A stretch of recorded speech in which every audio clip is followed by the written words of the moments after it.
Efforts நாங்கள் போட்டு எல்லாத்தையும் மாற்ற இன்வால்மெண்ட் வந்துட்டு ஒரு ஸ்போர்ட் ரெண்டு பேர் வந்து திறமையாக செயல்படுவார்ன்றது சூப்பர் டீலக்ஸ்ல எப்படி பண்ணுவார். நண்பர்கள் அனைவருக்கும் வணக்கம். நேற்று எபிசோடு பார்த்துருப்பீங்கன்னு நினைக்கிறேன். யாரெல்லாம் நாமினேஷனுக்கு வந்தாங்கன்றதோ உங்களுக்கு தெரிஞ்சிருக்கும். யார் யார் வந்தாங்க தெரியுமா? கமருதீன் 10 ஓட்டு எடுத்து வந்தாரு. அதுக்கப்புறம் பார்வதி 7 ஓட்டு எடுத்து வந்தாங்கன்னு நினைக்கிறேன். இதை தாண்டி அரோரா, அதுக்கப்புறம் கலையரசன், வினோத், இவங்க 3 பேருமே 3-4 ஓட்டு எடுத்து வந்திருப்பாங்க. ஆக மொத்தத்தில் இந்த வாட்டி 5 பேர் தாங்க நாமினேஷனில் வந்தாங்க. பிக் பாஸை பொறுத்த வரைக்கும் அரோரா எப்படியும் வருவாங்கன்னு தெரியும். கலையரசனை வர வச்சாதான் நம்ம எப்படியாவது கலையரசனை வெளியே அனுப்ப முடியும்னு ஒரு பிளான் போட்டு கலையரசனை வர வச்ச மாதிரியே எனக்கு தோணுச்சுங்க. ஏன்னா நடந்த விஷயம் உங்களுக்கு முழுசா தெரியாது. ஏன்னா ஃபுல் எபிசோட்ல காட்டவே இல்லை. நீங்கள் அந்த லைவெல்லாம் பார்த்துருந்தீங்கன்னா தான் என்ன நடந்தது அப்படின்றது தெரிஞ்சிருக்கும். கலையரசன் முதல்ல நாமினேஷனை விட்டு தப்பிச்சிட்டாங்க. ஆனால் பிக் பாஸ் வந்து ஒரு மாதிரி பேசி கலையரசனை நாமினேஷனில் வர வச்சிட்டாரு. என்ன நடந்தது அப்படின்றத பற்றி நம்ம பார்ப்போங்க. இப்போ சூப்பர் டீலக்ஸ் ஹவுஸை பொறுத்த வரைக்கும் யார் யார் இருக்கா? சபரி, எஃப்ஜே, ரம்யா ஜோ, அதுக்கப்புறம் இப்போ கனித்திரு வந்துட்டாங்க. அதுக்கப்புறம் கலையரசனும் வந்துட்டான். அதாவது ஒரு ஸ்வாப் நடந்தது பார்த்தீங்களா? இங்கேருந்து சுபிக்ஷா போகிறேன்னு சொன்னாங்க, அங்கேருந்து கலையரசன் வந்தான். நல்லா புரிஞ்சுக்கோங்க. இப்போ கலையரசன் சூப்பர் டீலக்ஸ் ஹவுஸ்க்கு வந்துட்டான். கனித்திருவை பொறுத்த வரைக்கும் பிரவீன்ராஜ் மூலியமா வந்துட்டாங்க. பிரவீன்ராஜ் வந்து உங்க பவரை நீங்க யூஸ் பண்ணுங்க, நீங்க யூஸ் பண்ண முடியாததுனால வேற யாருக்காவது தாங்கன்னு சொல்லும் போது கனித்திருக்கு தந்துட்டாரு. ஸோ கனித்திருவும் சூப்பர் டீலக்ஸ் ஹவுஸ்க்கு வந்துட்டாங்க. இப்போ சூப்பர் டீலக்ஸ் ஹவுஸ்ல இதுக்கு முன்னாடி எப்படி யார் நாமினேஷன் ஃப்ரீ பாஸ் முடிவு பண்ணாங்க?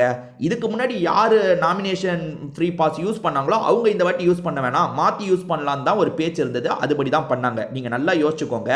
இப்போ மொதல் வாரம் வந்து 2 பேர் நாமினேஷன் ஃப்ரீ பாஸ் எடுத்துக்கிட்டாங்க. அடுத்த வாரம் 2 பேர் எடுத்துக்கிட்டாங்க. அப்படிதான் வந்தது. இப்ப சொல்றத மட்டும் நல்லா உள்வாங்கங்களேன். போன வாரம் தான் எஃப்ஜேவும் சபரியும் வந்து சூப்பர் டீலக்ஸ் ஹவுஸ்க்கு வந்தாங்க. 2 பேருக்கு நாமினேஷன் ஃப்ரீ பாஸ் எடுத்துக்கலான்ற மாதிரி பிக் பாஸ் சொல்லும் போது இதுக்கு முன்னாடி தராதவங்களுக்கு தந்துக்கலாம் அப்படின்னு வரும்போது சபரிக்கும் தரல, எஃப்ஜேக்கும் தரல. ஆனா திவாகருக்கும் தராம இருந்ததுனால எஃப்ஜேவும் திவாகரும் எடுத்துக்கிட்டாங்க. அதாவது ஓட்டிங் மாதிரி சின்னதா வச்சுட்டு திவாகரும் எஃப்ஜேவும் எடுத்துக்கிட்டாங்க. ஸோ சபரி இன்னும் நாமினேஷன் ஃப்ரீ பாஸ் யூஸ் பண்ணாம இருக்காரு. இந்த வாட்டி கலையரசன் வந்ததுக்கு அப்புறம் சபரி, அதுக்கப்புறம் கலையரசன், இவங்க 2 பேர் தான் நாமினேஷன் ஃப்ரீ பாஸே யூஸ் பண்ணல. அதனால இவங்க என்ன பண்ணாங்கன்னா பேசி இவங்க 2 பேருக்கு தந்துடலான்ற மாதிரி தந்துட்டாங்க. ஆனா அங்கதான் பிக் பாஸ் ஒரு வேலையை பார்த்துட்டாரு. நல்லா யோசிச்சுக்கோங்க. சபரிக்கும் கலையரசனுக்கும் தான் அந்த நாமினேஷன் பாஸ்னு இவங்க முடிவு பண்ணி பிக் பாஸ் கிட்டே சொல்லிட்டாங்க. இதெல்லாம் ஃபுல் எபிசோட்ல காட்டலங்க, முடிவு பண்ணி சொல்லிட்டாங்க. பிக் பாஸ் அப்ப என்ன தெரியுமா சொல்லிட்டாரு? நாமினேஷன் ஃப்ரீ பாஸ்ன்றது எவ்வளவு பெரிய விஷயம் தெரியுமா? என்ன சட்டுன்னு பேசி முடிச்சிட்டீங்க, நல்லா டிஸ்கஸ் பண்ணுங்கன்னு சொல்றாரு. அவருக்கு கலையரசனுக்கு நாமினேஷன் ஃப்ரீ பாஸ் தந்ததுல சுத்தமா விருப்பம் இல்லை. ஏன்னா அவன் நாமினேஷன் லிஸ்ட்ல வந்தாதான் நம்ம தேவையை பொறுத்து அவனை தூக்குறதா வச்சுக்கலாமான்னு முடிவெடுக்க முடியும். அதனால கலையரசனை வர வைக்கணுன்றதுக்காக தான் இந்த விஷயத்த சொல்றாரு.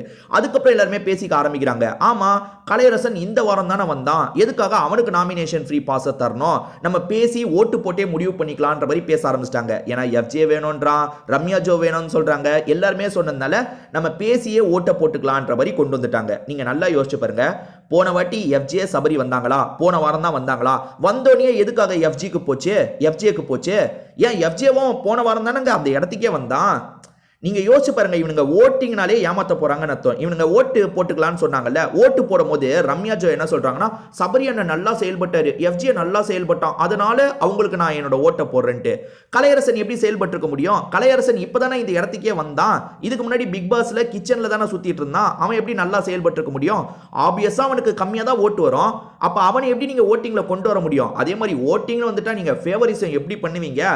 இப்ப ரம்யா ஜோ வந்தாங்கன்னா சபரி பேரு எஃப்ஜே பேரை சொல்லுவாங்க. சபரி வந்தாருன்னா எஃப்ஜே பேரு ரம்யா பேரை சொல்லுவாரு. அதுக்கப்புறம் வந்து எஃப்ஜே வந்தானா சபரி பேரு ரம்யா ஜோ பேரை சொல்லுவான். இவங்களே தான் மாத்தி மாத்தி சொல்லிப்பாங்க. யாரு கலையரசன் பேரை சொல்லுவா? கனி மட்டும்தான் தப்பி தவறி கலையரசனோட பேரை சொன்னாங்க. இப்ப கூட நான் உங்களை தெளிவா குழப்பி இருக்க வாய்ப்பு இருக்கு. இருந்தாலுமே லைட்டா உங்களுக்கு புரிய வைக்கிறேன் பாருங்களேன். ஆக்சுவலா கலையரசனுக்கு அதுக்கப்புறம் வந்து சபரிக்கு தான் நாமினேஷன் ஃப்ரீ பாஸ்னு சூப்பர் டீலக்ஸ் ஹவுஸ் சேர்ந்தவங்க பேசி முடிவெடுத்து பிக் பாஸ் கிட்டே சொல்லிட்டாங்க. ஆனா பிக் பாஸ் இருக்கார்ல, என்ன சட்டுன்னு சொல்லிட்டீங்க, இது எவ்வளவு முக்கியம் தெரியுமான்னு சொல்றாரு. அப்படி சொன்னதுக்கு அப்புறம் தான் இவங்களுக்குள்ள டிஸ்கஷன் அதிகமாகுது. ஓட்டிங் போட்டுக்கலாம்னு முடிவு பண்றாங்க. ஓட்டிங்கே போங்காட்டோங்க. ஏன்னா வந்து 4 பேர் ஒரு டீமா செயல்படுறாங்க. இந்த சூப்பர் டீலக்ஸ் ஹவுஸ்ல சபரி, எஃப்ஜே, ரம்யா ஜோ இவங்க விட்டு கொடுத்துக்கவே மாட்டாங்க. இவங்க மாத்தி மாத்தி ஓட்டு போட்டு நிறைய ஓட்டை வாங்கிப்பாங்க. கலையரசனுக்கு ஓட்டு வராது. அப்ப கலையரசனுக்கு நாமினேஷன் ஃப்ரீ பாஸ் கிடைக்காது. ஒவ்வொரு வாட்டியும் இப்படி முடிவாச்சுன்னா என்னங்க ஆகும்? இப்ப கலையரசன் மாட்டினது பிக் பாஸ் சொல்லி தாங்க.